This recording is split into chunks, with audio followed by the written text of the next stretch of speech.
views expressed on this program are those of the hosts, guests, and callers, and are not necessarily those of this station, its management, or other advertisers. You're listening to Transformation Talk Radio.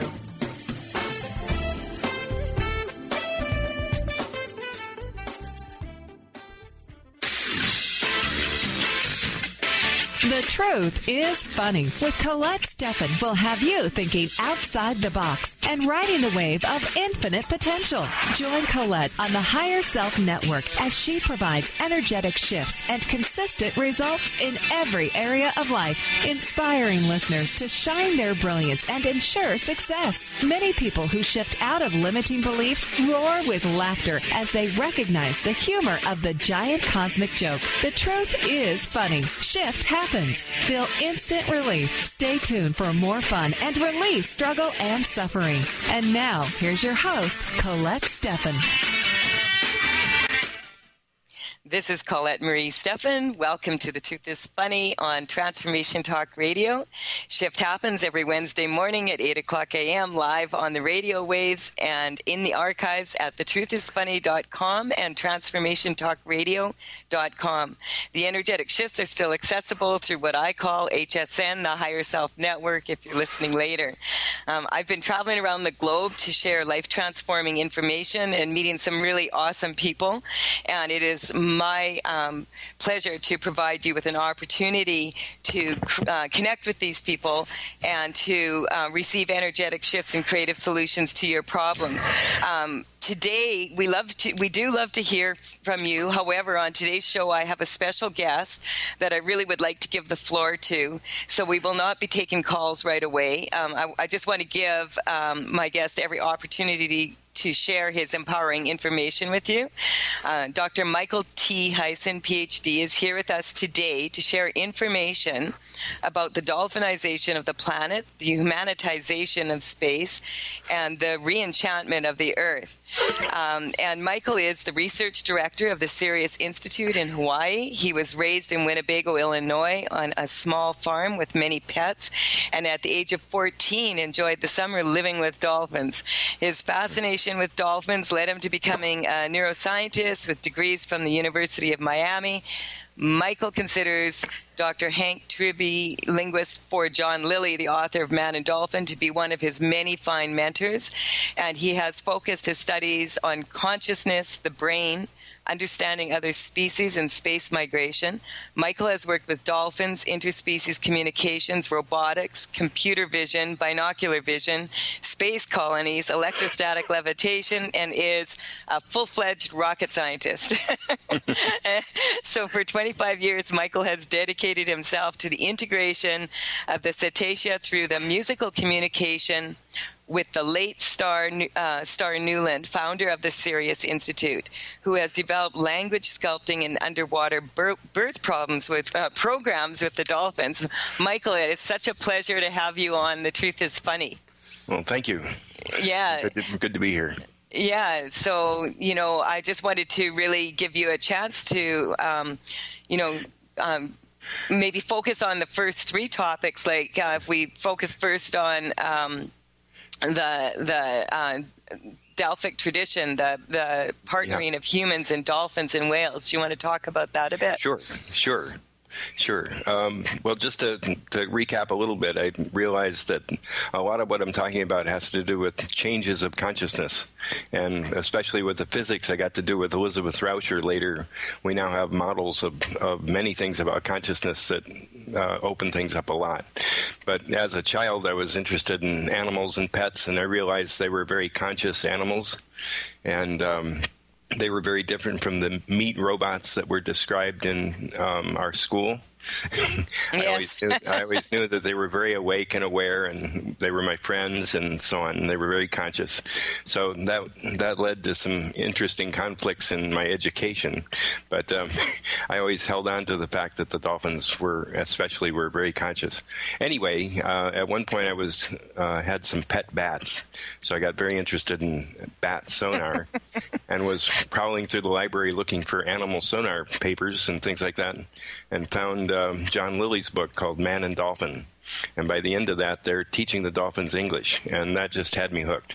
So I talked to my brother, who was offered a job training dolphins in Texas, and showed him Lilly's book, and he took off to Texas, and I helped him for a whole summer. It was marvelous. Got to go swim with the dolphins and be friends with them. So that's what got me very interested, and it's continued as a solid interest ever since. And then just to give a very quick recap, I got to go to Florida and worked with Eugenie Clark, who is a shark lady, and she taught me how to scuba dive, and then went to Alaska for a summer, and then back to the University of Miami for 3 degrees. And the PhD, I did a computer model of the retina, trying to figure out if we could actually build a brain. So I was thinking a lot about consciousness. I love it. And then ended up with You're a busy man at a young age. Yes. And then let's see. Well, I'd watched the space launches and so on for a long time. So eventually I got to Caltech for a postdoc, and we were studying eye movements during binocular vision. And then following that, I was looking around for what to do, and I'd gotten inspired by the space colony movement, the L5 Society, if you remember that perhaps. But there were on the order of 10,000 people in the L5 Society that were ready to make a space colony. So I ran a space colony conference and eventually ended up working as research director to the first private rocket company in the United States, GCH Astronautics. And we actually managed to blow up the first private rocket. But in the process, I got introduced to a lot of people in the space business and was very inspired. And I ended up working at Jet Propulsion Labs for about 9 years, studying helping to develop an electrostatic levitator so we could hold on to drops of water and other things in zero G. And the most fun was that they flew me on what's called the Weightless Wonder 4, also known as the Vomit Comet. I love the name. You do these big parabolas from about 20,000 feet to 30,000 and back to 20, and you get about 30 seconds of zero G, followed by 30 seconds of 2G to pay for it. And they do about 40 of those a day, and then we would run for about 3 days. So I figure I've got about 10 hours of zero G, 30 seconds at a time. That's amazing. So that's what you're talking about when, because you also wanted to speak a little bit of the humanization of space. Oh, yes. I'm just giving a quick overview. Makes sense. So it makes some sense. And, this is so cool. So after I left Jet Propulsion Labs for various reasons, I ended up being research director to another of Gary Hudson's companies called Pacific American Launch Systems, and we were working on what they call single-staged orbit rocket designs, and it looked like we could build one for under $1 billion that would launch for about $10 a pound, and the current going rate of space launch is probably, $50,000 to $100,000 a pound at this point. So if you can reduce launch costs, then a lot of things in space make sense.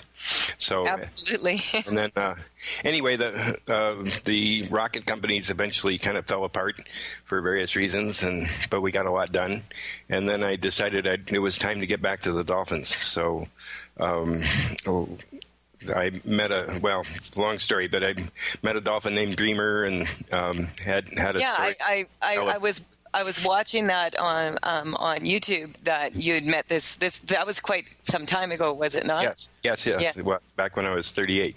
But in the process of that, it inspired me to track down John Lilly, who I had met a couple times, and went to his 75th birthday party, January 6, 1990. And that's where I met Star Newland and her son. And she already had the Sirius Connection 418, which stands for 418 is the complete awakening of all mankind. And part of that was the Sirius Institute, which is the research arm. So we made the research arm real. We brought it to Hawaii, and we've been here for about 25 years and had amazing adventures, and sadly Star passed away in 2013. So I'm continuing the work. Oh, awesome. We have to take a quick break, but Sure. you're listening to The Truth is Funny on Transformation Talk Radio with Colette Marie Steffen and my guest today, Michael Hyson. When we return, we will talk some more with Michael about dolphins and space and all sorts of interesting things. We'll be right back to make some shift happen.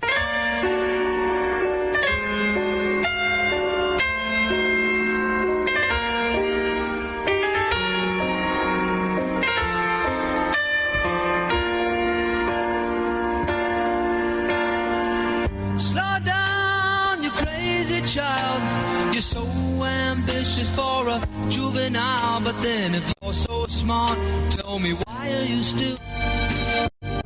Tune in each Wednesday at 1 p.m. Pacific Time, 4 Eastern Time on Transformation Talk Radio to Limelight Radio with Katina Makris. This is an inspirational, cutting-edge radio show educating worldwide listeners on a diversity of Lyme disease-related topics. Each week, Katina will interview some of the world's leaders in health, wellness, spirituality, and human potential. For more information, visit limelightradio.com. Tired of traditional talk? People pontificating about this or that, the left or the right. Sometimes the truth is just all lost in the noise. Tune in each week to Straight Talk with Chuck Gallagher on TransformationTalkRadio.com. Mondays at 2 p.m. Pacific, 5 p.m. Eastern, as nationally known guests talk about what's important to you, your life, your concerns, and your success. Tune in and turn on to Straight Talk with Chuck Gallagher. Visit ChuckGallagher.com for more information. Tune in to The Truth is Funny with Colette Steffen each Wednesday at 8 a.m. Pacific, 11 a.m. Eastern on TransformationTalkRadio.com. This hit show will have you thinking outside the box and riding the wave of infinite potential. Join Colette on the Higher Self Network, inspiring listeners to shine their brilliance and ensure success while roaring with laughter as they recognize the humor of the giant cosmic joke. Visit thetruthisfunny.com.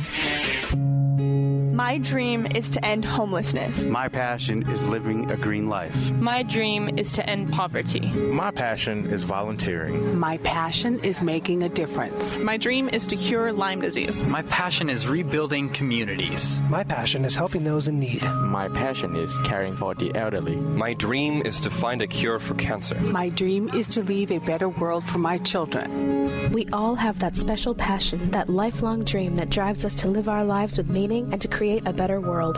No matter what drives you, we can all make an impact. Dr. Pat Baccili is helping others make their dreams come true, so we can all help make our world a better world. To learn more about how Dr. Pat is building a community of sharing hope, strength, funds, knowledge, and information, visit abetterworldcrowdfunding.com today.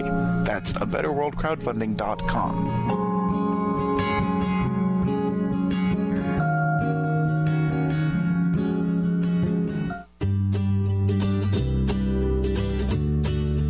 Each month, listen to Live More Radio with co-host Allie Katz. Join Allie and Dr. Pat as Allie introduces new ways to bring balance back to your life through meditation, sleep, and exercise techniques so you can live your truly authentic life. Stress less, live more. To learn more about Allie, visit ATOZENmeditation.com. Chris Stanis is a spiritual leader and healer and teaches a course on how you can transform your life through a meditation and healing system that will manifest your spirit's dreams. She manifested the Women of Wisdom Conference, the Women of Wisdom book, and this radio show. And she can show you how to change your life too. Are you ready? Visit the website and contact her at voicesoftoday.com. That's voicesoftoday.com.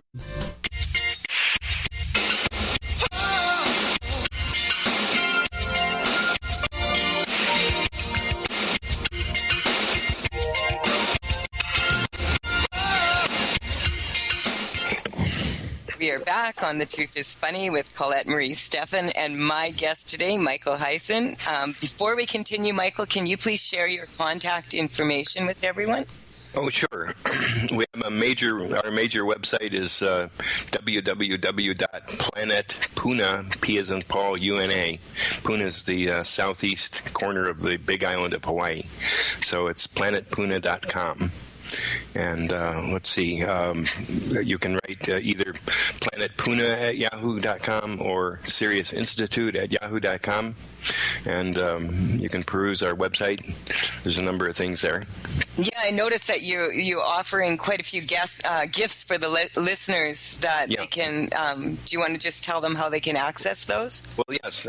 Let's see. A couple main ones are Star's article on language sculpting, which we can discuss a bit, and then her paper on assessing the effects of pre-birth dolphin contact on birth outcome. And that's right at the top of the website. So those two can be downloaded quickly. And then there's another one, our CD of some whale sounds and things like that. That's if you do planetpuna.com/capital whales ampersand dolphins sing. Whales and Dolphins Sing, you should be able to get to a place where you can download our soundtracks. Awesome. Thank you so much for that. Right. And, just before the break, you and I were talking about the Sirius Institute, and I was just wondering if you would share with us what the Institute represents, and what does that have to do with the Star? Right. Well, let's see. The Sirius Institute got named because there's many legends having to do with Sirius and the dolphins being linked. And one of the major investigations was done by Robert Temple, who came up with a book called The Sirius Mystery, which I recommend. We got to have dinner with him in England some years ago. He's a very brilliant man, and I consider it the best evidence for ancient ET contact with the human race. And it turns out the Sirius tradition goes through the Egyptians, the Greeks, the Indians, the Hopi, the Navajo, China, and several other major civilizations. And they all say that their civilizations were founded by knowledge they gained from talking to amphibious beings from Sirius. So that's how the Institute got named. As far as its purpose, it's kind of a consortium, a think tank, and we think about a lot of different things, but mainly how to best live on the planet and how can we progress things. Sometimes we call it the Advanced Planning Community. I'm sorry, the Advanced Planning Committee for the Human Race. Well, you're bringing all these babies into the into being with dolphins. Like, I'd love to talk about that. Okay. Well, basically, this got started because, let's see, Igor Tcharkovsky and Michel Odent were inventing underwater birth in France and Russia some 40 years ago. And there was a book called Water Babies, and Star and I were very interested in that. And somehow the combination of babies and dolphins just made great sense. From the context that they're very gentle and they're able to heal things with their sonar and electric fields. That's pretty well established anecdotally. Of course, there needs to be a lot more medical research done to really, flesh that out. But as one of my friends says, the plural of anecdote is data. Yes. And there's literally hundreds of stories about people having things happen along the lines of healing. Autism, cerebral palsy, angina, possibly a tumor that was gotten rid of by Dreamer. I can talk about how Dreamer fixed my neck at one point. Yeah, just tell us about that. Like, because this was early on, right? That you had an encounter with. Pretty early on. As I say, I lived with him for a summer in Texas, and then later at the University of Miami under Dr. Hank Truby, we started the World Dolphin Foundation and had what we called the Dolphin Project. And we were planning to have we had two dolphins, Florida the female and Liberty the male. And the idea was we were going to release them and see if they would bring their friends back. That kind of thing. Various plans didn't work out too well, but effectively we did have the dolphins for about 2 years, and about 2,000 people came to visit. And they brought their babies, they went swimming with them, they played ball, all kinds of things. And the dolphins were just wonderful. We had a great time, and I got to be good friends with Florida and Liberty. And so then, I would, go ahead. Okay, go ahead. I was just going to ask you, like, what are the benefits of babies being with dolphins? in this way? Well, we've shown that the ultrasounds and the electric fields of the dolphins are in the right range to actually change DNA expression. We've yet to prove that, but we think that's part of what's going on. In addition, as I say, the children with autism and cerebral palsy and a number of things have been improved by dolphin contact. So we think it has something to do with the sonar. So since the sonar works, even if the baby is in the womb, we feel that putting the pregnant ladies and the dolphins together should have some benefit. So cool. That's why we're inspired to do that. And there were some underwater births with dolphins in the Black Sea under a project run by Elena Tonetti. And they probably got about 100 children out of that project. And so I asked, how were they different? And Elena said, well, they're so different they feel like aliens, but whatever they've got, I want. And so I said, is there any other definable thing that you found out? And she said, yes, all the babies that were born in the presence of the dolphins were ambidextrous. Okay. And ordinarily, handedness is considered genetic, and you'd get about 80% right-handers. So to have a string of about 100 babies that were all ambidextrous is really astounding. It suggests that handedness may actually be something to do with birth trauma. Wow, that's amazing. Like that, to even think about that, and I know that you were saying that you had this experience with this dolphin named Dreamer. What was that like for you? Because you said you felt like you were shifted energetically, or very, very much, very much. Let's see. I met Dreamer in 1989-90, and then I met Star, and we went back and happened to swim with Dreamer again. And I had compressed 6 and 7 cervical vertebrae in my neck when I was 13, dove into a swimming pool that had a wall between the shallow and deep end for reasons beyond understanding, and nobody told me about it. Anyway, I dove in and hit the wall. So I have a groove in my head, and 6 and 7 cervical are compressed and fused. And my neck was pretty good, but every once in a while it would lock up and hurt and things like that. So I'm swimming with Dreamer, and she's about 3.5 feet away, and all of a sudden I feel and hear about 20 or 30 sonar pulses going right through my head and neck. At the time, I just thought she was looking at a fish a couple miles away or something. It was so loud, and didn't really think it had anything to do with me at that instant. But then we left, and I was driving back home. We were staying in Key West, so I'm driving back from Key Largo to Key West, and all of a sudden my back got hot in about 5 new places because the circulation had just changed. And then I felt and heard about at least 3 vertebrae go click, click, click into new positions. And I'm going, wow, what's going on? So I wiggle my neck, and this grindy sound that had been there ever since I was 13, I'm about 38 at that point, the grindy sound was gone. It felt like somebody had just oiled my neck. Cool. So oiled by dolphins. yeah. She probably blew off a bone spur or something. But my neck has been much more mobile and happy since then. And so that is my personal experience with a dolphin healing kind of thing. And so I know all this can happen. And plus, Hank Truby, my major mentor in all this, was the first one to take autistic kids to see the dolphins about 1973. That started the whole dolphin-assisted therapy motion that's been going on. Yeah, and I've read about that, like about the benefits of that, and people are maybe sometimes more aware of like young children working with horses, and in that way, or with like therapy dogs, whatever. But the dolphins, like it's just so interesting that it seems like they are able to heal on so many different levels. Yes, they are. There are people that are like hemiplegic that get better. I've been working with a fellow named Jack Kazowitz at speakdolphin.com. He has a friend named Manuel who was quadriplegic for a while, but he's been swimming with the dolphins a lot, and he now has control of his arms and upper body. Wow, so he's improved greatly. So there's many stories I could go into like that. So given that as a background, plus the fact that work by Stanislav Grof and a lot of other people show that someone's birth is one of the major imprints of their whole life.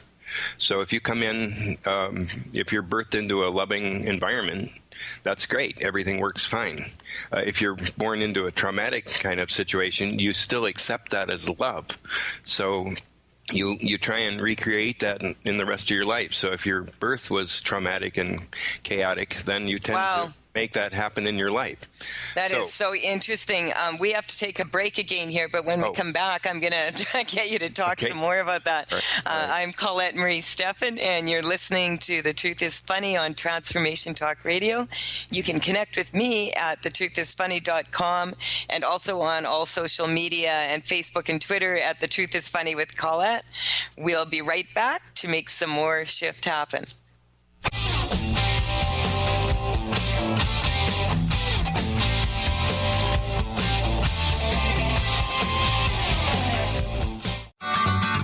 This is Lynn Brown from the show Winning at the Game of Life. Listen, it's time to enrich your money stories and open your path to all that you desire. We all have limiting beliefs which we accumulate from our life experiences, ancestors, and past lives. These beliefs block our ability to receive the unlimited flow of abundance that the universe is constantly offering to us. Why are we so emotionally caught up on the word money? It's only one of the many forms of abundance. I'm excited to uncover your unique stories and limiting beliefs around money and abundance, as well as give you tools to release them from your space. It's time to invest in yourself. You deserve everything you ever imagined and more. Call me to schedule a reading at 844 letter B Intuit or letter R letter U Intuit.com. Lynn was very accurate, and she was so clear in explaining everything to me. I highly recommend Lynn to all of you. How would you like increased health and vitality? How would you like to avoid the onset of disease as well as slow the aging process? This is all possible through a simple, safe, and natural process.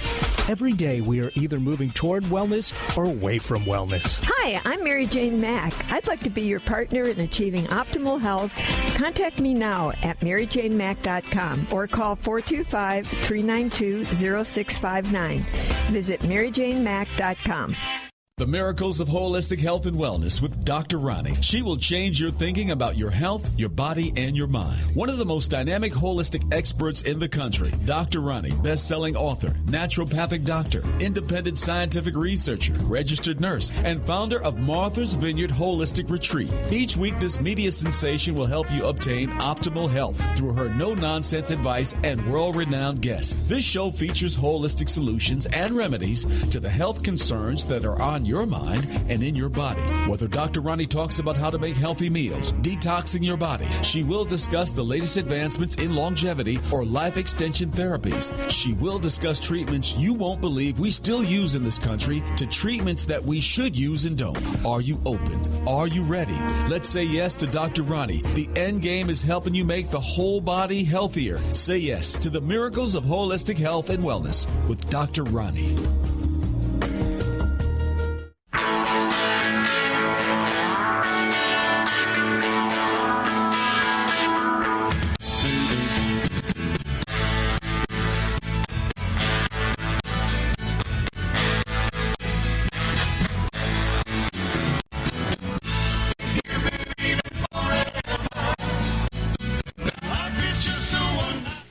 I am Colette Marie Steffen, and you are listening to The Truth is Funny. I have Dr. Michael T. Hyson here with me today, and we are talking about dolphins. And just before the break, we were talking about the birthing process and how important that is for people, and just wanted you to expand on that a little bit more and maybe talk a little bit about how people can get in touch with you regarding the dolphins and birthing. Yes. Well, this partly got started because we realized that the dolphins can heal many different things. In addition to that, Star had extensive discussions with John and Tony Lilly, and they came up with the basic concept that if we could ideally birth and raise dolphin and human babies together, then the children would figure out the language issue, however they did it. And so that might we expect that to be one of the best ways to break the communication barrier, such as it is. And, can you just, because you were talking about with Star about her working on language sculpting. Do you want to just explain what that is? Oh, sure.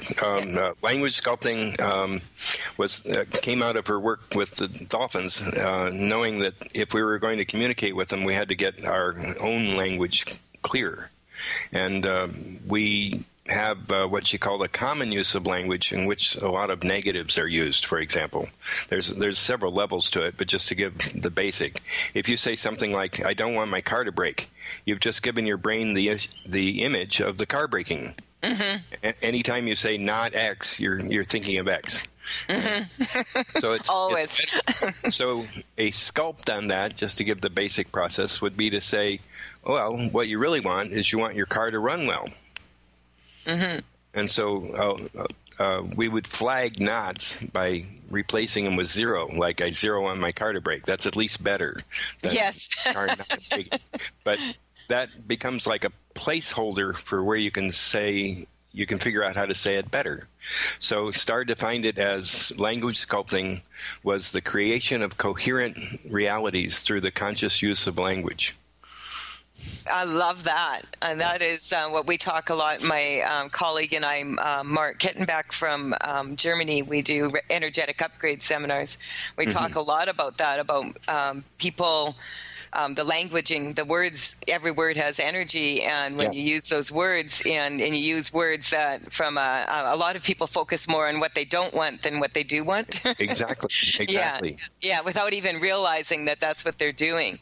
That's right. So when you become more aware of that, so with the dolphins, like if someone was interested, because I know you said that since Starr passed, the program is still running. Do you want to just talk a little bit about that for people listening in?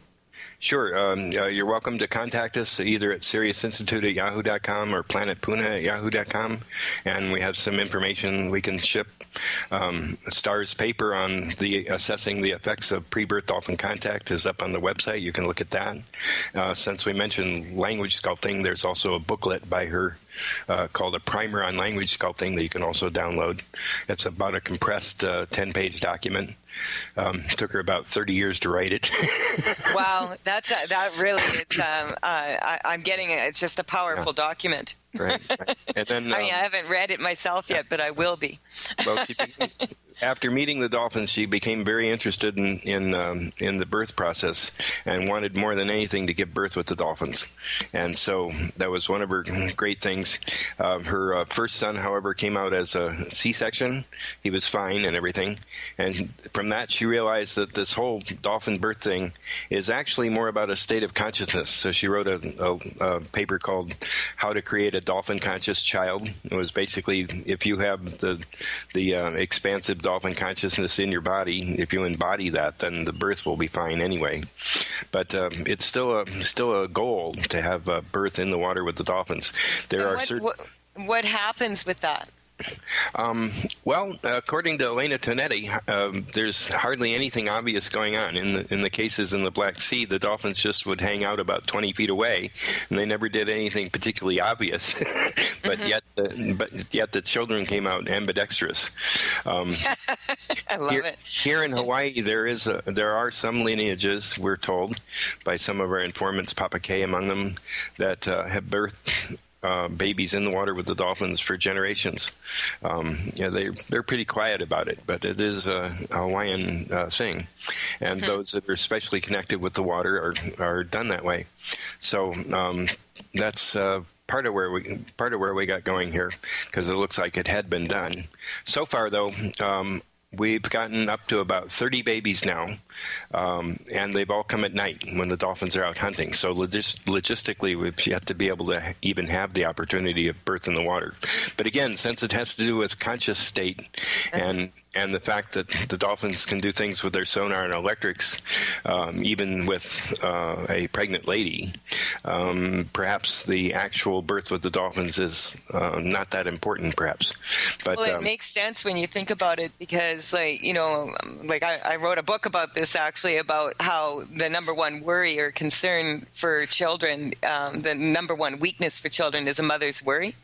And if a mother is like calm and in a calm state in that birthing process, right, and the dolphins are facilitating that, I mean, that's just beautiful and amazing, isn't Definitely. it? It's just like so perfect. and any form of gentle birth, water birth, whatever, that improves the birth process is good, because, as I say, if you're imprinted on a traumatic situation, you will still class it as love and try and recreate it in your life. So basically, if you have a good birth imprint, you're likely to have a much better life, and therefore, crime rates, suicide rates, trauma rates, all those things will go down. So it's very important to have a gentle birth, and we just think the birth with the dolphins is probably the most optimal. But of course, people have the right to choose however they want to give birth. But just to be aware, the more gentle it is, and the more clear the mom can be about all this, the better. Because the better the birth imprint, the better the life outcome. There was a California report that said the main factor in the rise of crime, suicide, trauma, drug use, all kinds of things like that, they concluded was arising from violence done to mothers and babies at the time of birth. Wow. So as I say, the Birth Project with the Dolphins is to improve that. And yes, people can contact us, and we're still running the project. Yeah, because you were saying that now that you are still running the project, and that you can get in contact with you, and if people are interested, yes. How should they do that? Just email's probably the easiest. Okay. If they really want to call me, I've got 808-896-8518. Okay, awesome. So is it like if a mother decided that she wanted to birth her baby with dolphins, that would be a process, right? So yeah. But as I say, what we've achieved so far is what we call pre-birth dolphin contact, which essentially is having the pregnant ladies swim with the dolphins off usually the Kona side, either from the shore or from boats. Okay, and I just wanted to ask you, too, about this, because do you want to just talk a little bit here about dolphins in captivity and wild dolphins? Oh, sure. Well, first of all, they're all gentle. They've all been loving to us. John Lilly said the most important thing he learned about the dolphins was that they were ethical beings. They put humans in a special category and went out of their way to keep us safe. And so aren't we blessed? Yeah, they're very loving, and in spite of everything we do. As far as the captivity issue, we like to call it dolphins in human care. We are their stewards. We're doing their best. Those most of those facilities, of course, there's some that are worse than others, but there's some that are just excellent, like Jack Kozlowitz's operation. He's at speakdolphin.com, and he's just written a book called Deciphering the Dolphin Code, where he talks a lot about these things. And it turns out, while it's great that people have their hearts in the right place about wanting the dolphins to be well, and we all have that, but it's good to remember that in addition to the 3,600 dolphins or so we have in human care, every year something like 600,000 plus dolphins are killed in tuna fishing, in bycatch, by pollution, by seismic exploration, by all kinds of things. And plus there's the BP oil spill in the Gulf. There's health problems in at least half the dolphins on the East Coast. So just because you're free, zero means you're going to necessarily have a great life. So when you're considering that we only have 3,600 and we're losing 600,000 plus, maybe more like 1 million a year, we really need to fix that part. We need to restore the fisheries, give them more to eat, clean up our act, get the junk out of the ocean, that sort of thing. Yeah, I thank you for pointing that out, because there's a lot of talk about that, and with the dolphins and the consciousness of human beings, it seems like we have a special relationship with the dolphins. Yes, we do. Yes, we do. Yeah. Well, very, very quickly, there's a lot of literature now showing that humans are aquatic animals. One of the things you can say is it's as obvious as the nose on your face, because your nose is a diving adaptation. It traps air and keeps water out of the back of your throat. In a chimpanzee, they just have simple holes there, and the water goes right in the back of their throat. We're the only primate, really, that, well, there's one or two other primates that swim a bit, but we're the most aquatic of all the primates.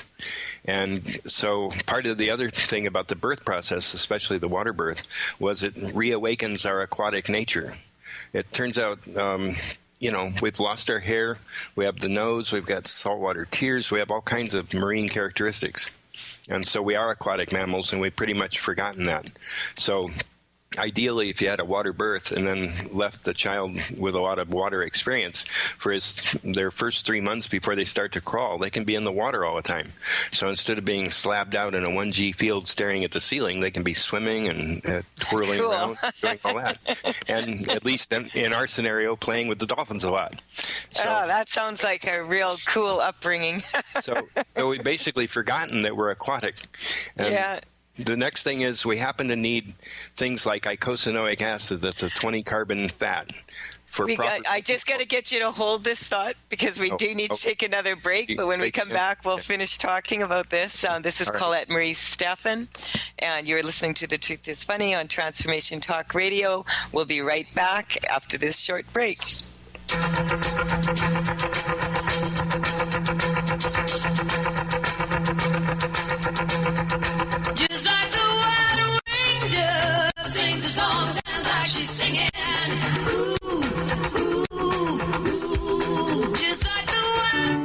Are you feeling broken from your relationships? Are you second-guessing yourself about friends, family, and lovers? Tune in to the hit show that's creating a buzz in the love-seeking community, Love Seeker Radio, finding love for your authentic self with renowned love coach Heather Lynn. Tired of dissatisfying relationships? Kiss them goodbye and power up your love seeker energy. Coach Heather Lynn reminds you that you can just be you, the beautiful and perfect you. Visit heatherlynncoaching.com to learn. Tune in to The Truth is Funny with Colette Steffen each Wednesday at 8 a.m. Pacific, 11 a.m. Eastern on TransformationTalkRadio.com. This hit show will have you thinking outside the box and riding the wave of infinite potential. Join Colette on the Higher Self Network, inspiring listeners to shine their brilliance and ensure success while roaring with laughter as they recognize the humor of the giant cosmic joke. Visit thetruthisfunny.com.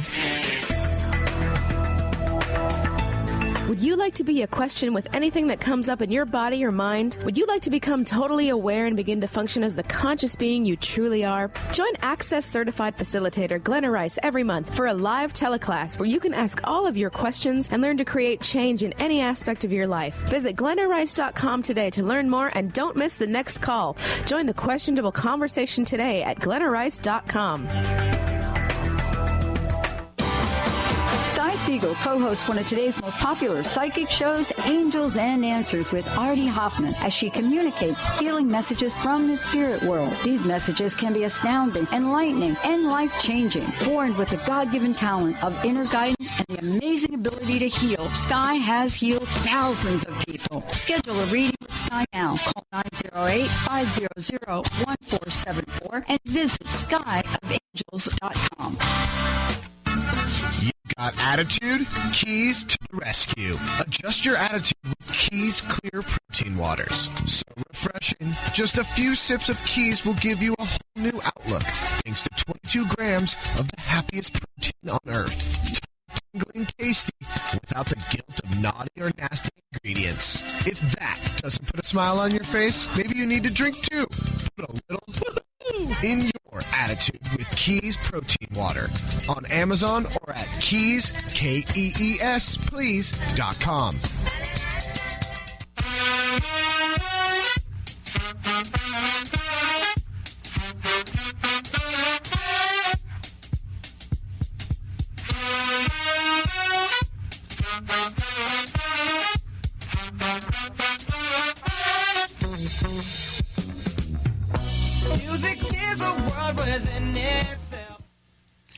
Hi, Hi, this is Colette Marie Steffen, and you're listening to The Truth is Funny. I have Dr. Michael Hyson with me here. He is the research director of the Sirius Institute in Hawaii.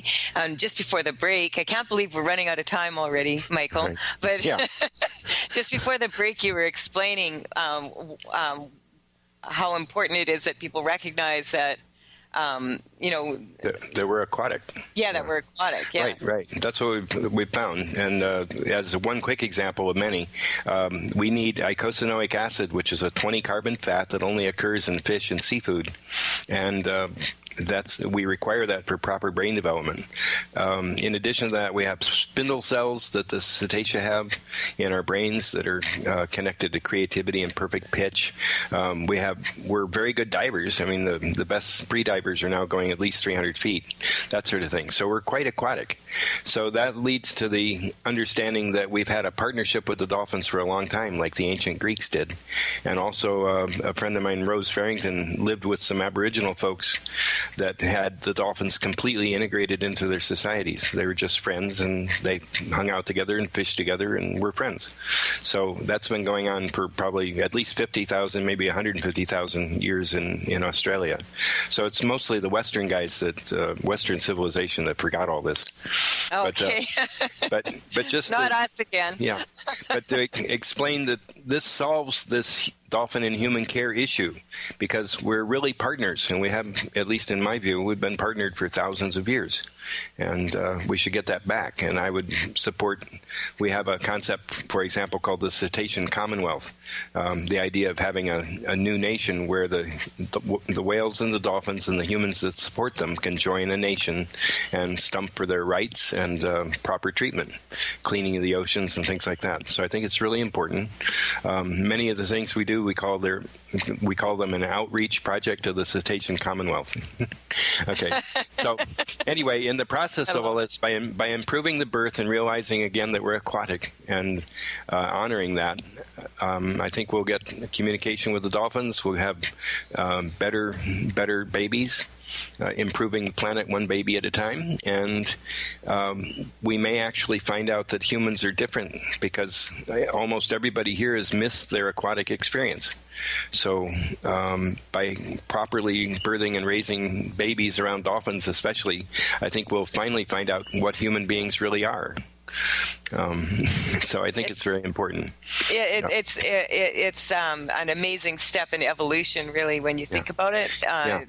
Like your work is very, very fascinating, right. And I really, I really want to honor Star for getting me into all this too.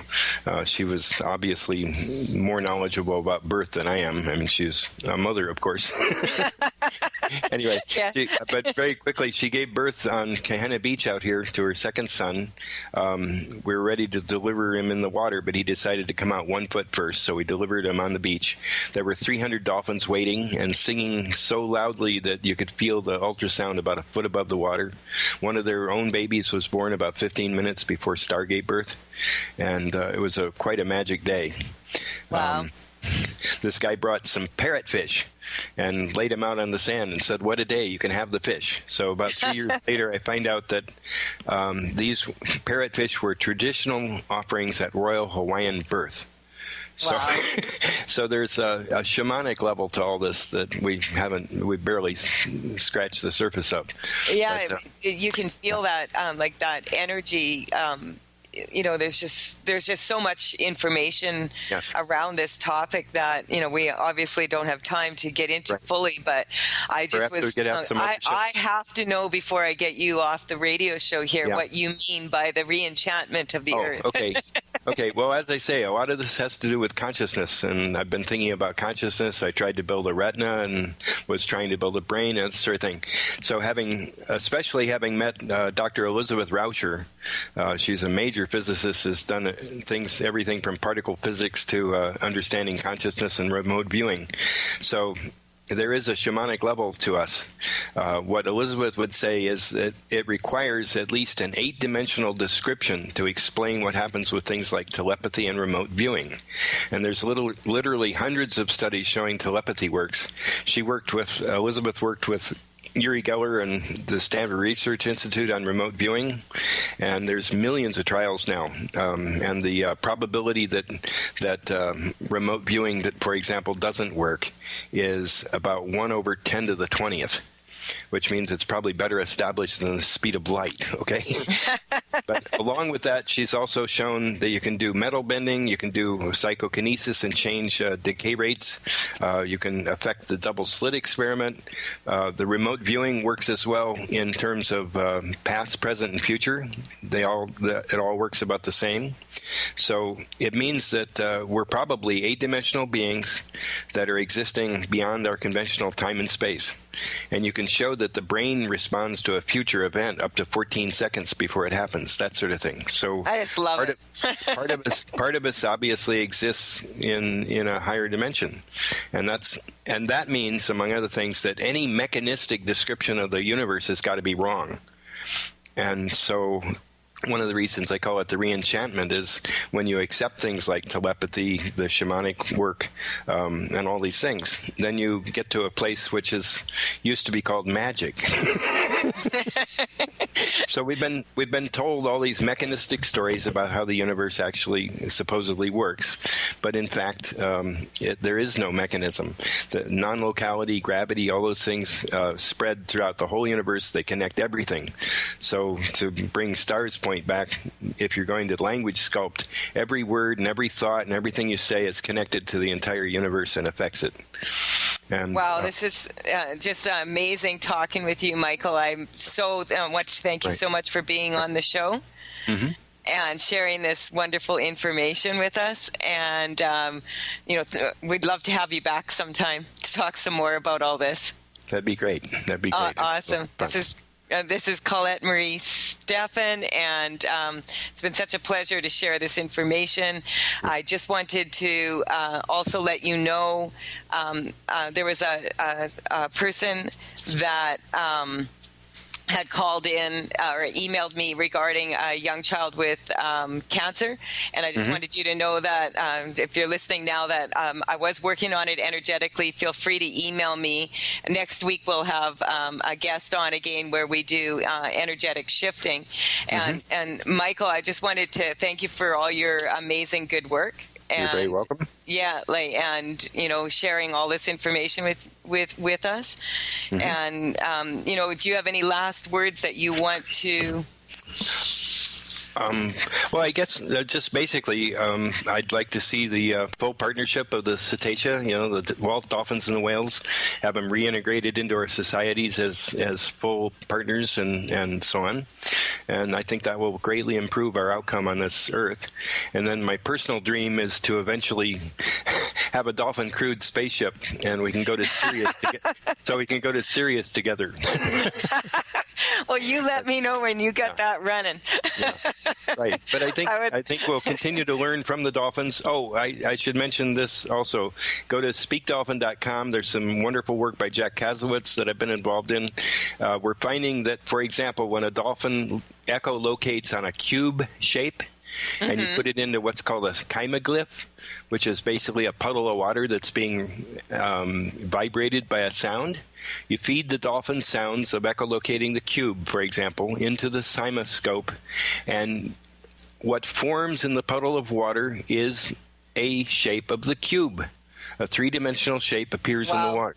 We're still trying to figure out how in the heck that can happen, but we think that basically is the basis of kind of a quasi-holographic imaging system, or what we call sort of sono-imaging, that the dolphins obviously are using as part of the base of their communication. So that's very exciting stuff there. Yeah. And as I say, just to plug Jack's book called Deciphering the Dolphin's Code, he has that out, and it's on Amazon and so on. Okay, so awesome. Thank you. Work is progressing. Yeah, and thank you so much, Michael, for being on the show. As I said, we'll have you back sometime and talk some more about this. It's absolutely fascinating. And for anyone listening in now, we'll be back next Wednesday, 8 o'clock a.m. Pacific time. Looking forward to reconnecting with all of you. Bye for now. You've been listening to The Truth is Funny with Colette Steffen. Tune in to The Truth is Funny with Colette Steffen each Wednesday at 8 a.m. Pacific, 11 a.m. Eastern on TransformationTalkRadio.com. Join Colette on the Higher Self Network as she provides energetic shifts and consistent results in every area of life, inspiring listeners to shine their brilliance and ensure success while roaring with laughter as they recognize the humor of the giant cosmic joke. The Truth is Funny. Visit thetruthisfunny.com for more information. That's thetruthisfunny.com.